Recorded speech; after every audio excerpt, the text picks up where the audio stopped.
નડિયાદના Pij road canal પાસે આવેલી અનુસૂચિત જાતિ કન્યા છાત્રાલયમાં વિદ્યાર્થીઓ ભયના ઓથાર હેઠળ જીવી રહ્યા છે। છેલ્લા એક અઠવાડિયાથી અહીં અસામાજિક તત્વો દ્વારા આતંક મચાવવામાં આવી રહ્યો છે।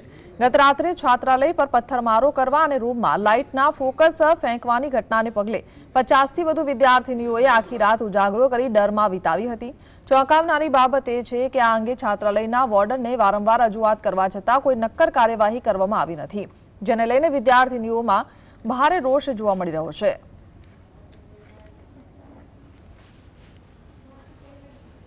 આ બધું એક અઠવાડિયાથી પ્રોબ્લેમ થાય છે એ જ।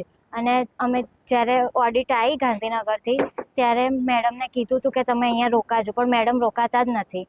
અને જ્યારે મેડમ રોકાયા નહીં અને ઘરે જતા રહ્યા ને ત્યારે મેડમે આ સિક્યુરિટી મેડમને ફોન કર્યો અને એમ કીધું કે તમે લોકો તમારા ફોટા અમને મોકલી આપો, અમને ગાંધીનગરથી ફોન આવ્યો છે, મારે એમને મોકલવો છે। અને મારું કંઈ પૂછે તો તમે એમને એમ કહી દેજો કે હું વોશરૂમમાં છું। અને બીજા દિવસે અમે મેડમને પૂછ્યું કે મેડમ તમે ક્યાં હતા, તો મેડમે એમ કીધું કે મારા કાકાને પ્રોબ્લેમ થયો તો પેલું થયું હતું એમ કહીને વાત મૂકી દીધી। કે અમને જે રાત્રે હેરાનગતિ કરવામાં આવે છે તેની સામે કોઈ એક્શન લેવામાં આવ્યું નથી। રાત્રે કોઈ ઉપરથી અમને આભાસ નથી થતો, એક છોકરીને આભાસ થાય, બધી છોકરીઓને આભાસ ના થાય। ઉપરથી કોઈક દોડતું દેખાય છે, ફોક્સ મારે છે, તો અમે પણ છોકરીઓ છે રાત્રે અચાનક જોઈ જઈએ તો બીવાઈ ગઈએ છે। અમે સતત અઠવાડિયાથી અમે લોકો સૂતા નથી। રાત્રે અમારા 2 સિક્યુરિટી મેડમ જોડે અમે સતત 5 વાગ્યા સુધી જાગીને બેસી રહીએ છીએ।